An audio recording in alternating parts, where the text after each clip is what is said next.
Posle kraće pauze u Šapcu nastavljeni su protesti protiv gradonačelnika Nebojše Zelenovića. Okupljene građane, kojih je bilo više od 200, dr. Aleksandar Pajić, poverenik gradskog odbora Srpske napredne stranke u Šapcu, podsjetio je na nepravilnosti tokom izbornog procesa 2016. godine, kada je inače i dokazana kupovina glasova članova Zajedno za Srbiju.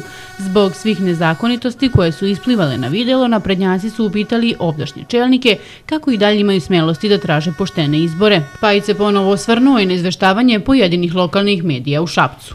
Govorimo o medijskim neslobodama. Mi smo na konferenciji za novinare govorili o tome. Reakciju u sinoćnim vestima imala je i televizija Šabac.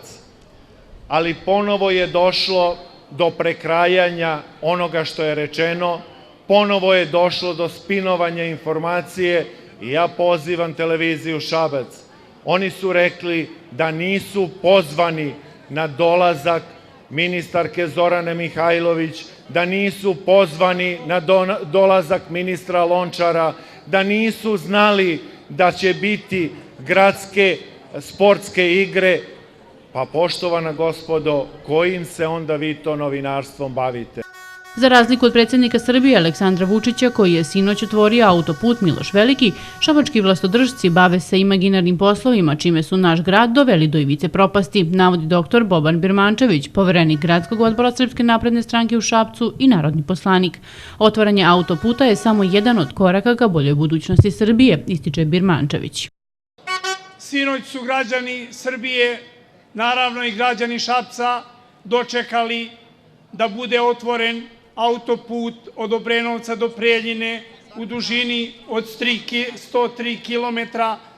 Taj autoput pokazuje da je Srbija na pravom putu, pokazuje da je Aleksandar Vučić zajedno sa ministrima, zajedno sa Vladom Republike Srbije uradi sve ono što obeća, uradi i više od toga. Ali za Šapčane je najbitnije da kako je urađen autoput od Obrenovca do Preljine u dužini od 103 kilometra, bit će urađen i autoput od Rume do Šapca i novi most preko reke Save i brza saobraćajnica od Šapca do Loznice i Šabac će konačno dobiti ono što je zaslužuje, a zaslužuju i svi drugi gradovi u Srbiji, a to je autoput koji će uraditi Aleksandar Vučić i Vlada Republike Srbije. Nakon obraćanja ispred zgrade gradske vlasti okupljeni su se uz zvižduke i noseći transparente prošetali do istorijskog arhiva, ne bili zatekli gradonačelnika Nebojšu Zelenovića na svom radnom mestu.